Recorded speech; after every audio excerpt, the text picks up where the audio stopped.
ഇനി നമുക്കൊരു പൊട്ട് വെള്ളരി കിട്ടിയിട്ടുണ്ട് കേട്ടോ. ഇത് നമുക്ക് തൊലിയൊക്കെ പൊളിച്ചെടുത്തൊരു ജ്യൂസ് ഉണ്ടാക്കാം. ഇനി കുരുവൊക്കെ മാറ്റി കളഞ്ഞ് ഈ പാത്രത്തിലിട്ട് ഇങ്ങനെ കുത്തി ഉടച്ചെടുക്കട്ടെ. നന്നായി ഇത് ഉടയണം കേട്ടോ.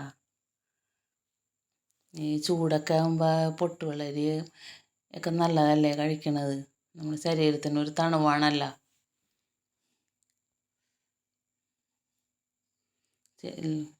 ഒരു തണുത്ത വെള്ളം ഇതിലേക്ക് കുറച്ച് ഒഴിച്ചു കൊടുക്കണം. പഞ്ചസാര ഇടണം.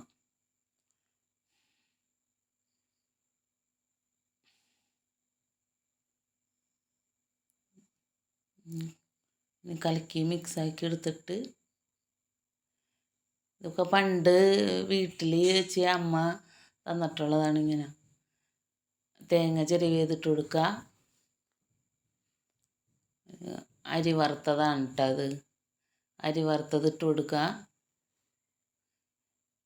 ഇങ്ങനെ മിക്സ് ചെയ്തെടുക്കുക നന്നായിട്ട്.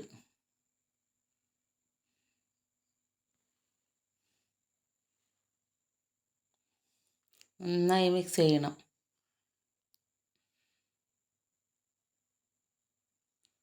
പഞ്ചസാര ഇത്തിരി പോരെന്ന് തോന്നി മധുരം. അപ്പോൾ കുറച്ച് വെള്ളവും കൂടെ ഒഴിച്ചിട്ടുണ്ട്. ഇതിലൂടെ ലൂസാക്കി എടുത്തിട്ടുണ്ട്.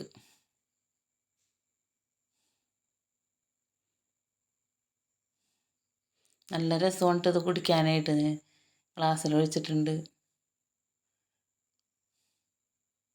ഒഴിച്ച് നമുക്കൊന്ന് കുടിച്ച് നോക്കാം. നന്നായിട്ടുണ്ട് കേട്ടോ. നല്ല